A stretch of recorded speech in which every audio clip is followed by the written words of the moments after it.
Hola amigos, and welcome back to my channel. Girls, life will often place you in front of adversity. It may feel uncertain, even frightening, but remember this: adversity is where you accept that challenges are the best way to learn, where discovery lives, where new skills are born, and where greatness is shaped. Don't step back, step forward. Every challenge is a door waiting for your courage to open it. Be Renaissance women. That means being curious in many directions, fearless in trying new things, and never limiting yourselves to one path. I have guided you both to think, to create, to lead, to heal, to dream. Write your own story with wisdom, kindness, strength, and creativity. The world needs women who can adapt, who are unafraid to explore, and who carry both intellect and compassion wherever they go. That's you both. So, when life becomes challenging, don't shrink. Smile, breathe, and take the first step. You carry within you the same spirit that moved explorers, inventors, artists, and leaders through history. And now, it's your turn. Smiling face. You got a smiling face? Yes. Or someone who needs dental work? No? Hi, Marcelo. Hi. What are you doing? Mm-mm. Eating chips. Let's move it so it doesn't fall off the table. Now let's get into this. Parents, have you ever heard your child say something a little bold? And then the second you raise an eyebrow, they retreat with, I was just joking. "Yeah, me too." And if you're like me, your first thought might be, are they trying to manipulate me? But let's pause. Because what's really happening in that moment is something bigger and actually kind of exciting.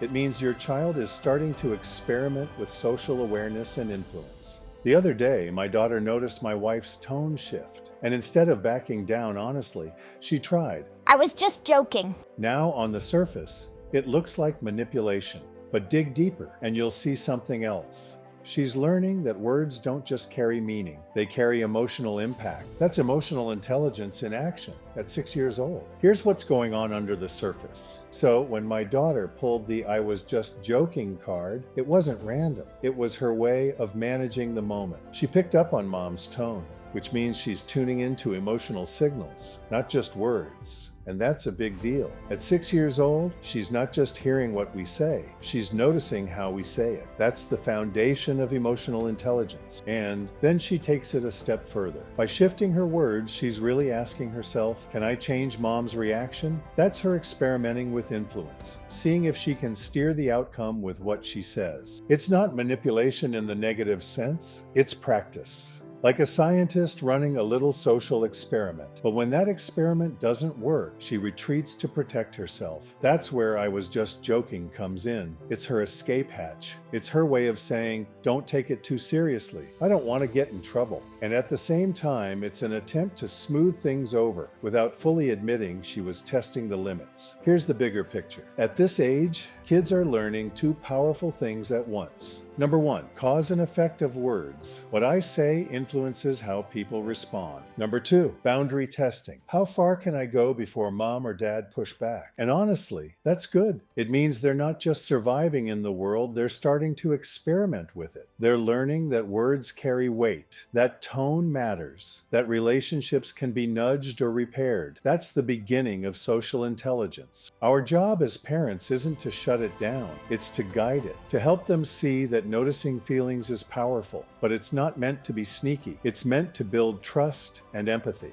Here's how I handle it when my daughter uses that "I was just joking" escape hatch. Step one, name the skill, not the trick. Instead of saying "don't manipulate," I'll say, "Hey, I can tell you noticed mom's tone. That's really smart of you. You're good at picking up on feelings." Then I'll add, "But when you said you were joking, I think what you really meant was you wanted to change how mom felt." And that's okay to test, but let's be honest about what you're doing. This keeps the moment honest without making her defensive. Step 3, guide toward honesty. Next I'll say, it's always better to be upfront about what you want. That way, we can work through it together. This teaches her that honesty creates connection while still acknowledging her desire to influence. Step 4. Reframe the skill. Finally, I remind her, noticing feelings is a gift. The best way to use that gift is to care about others, not just to get your way. That's how I shift her from manipulation into empathy. And sometimes I'll toss her a reflection question. What could you say next time if you notice Mom sounds serious? This gives her a chance to practice instead of just hearing a lecture. So here's the takeaway. When your child says, "I was just joking," don't just hear a trick. Hear the early stages of emotional intelligence. She's learning that tone matters, that words influence people, and that relationships can be smoothed over. That's not manipulation. That's the beginning of wisdom. And with calm, consistent guidance, we can help our kids learn to use that wisdom for empathy and honesty instead of just for getting their way. Because the truth is, kids who know how to read emotions and use them with care, they grow into adults who lead with trust, strength, and heart. Adios, amigos. More parenting tips coming soon.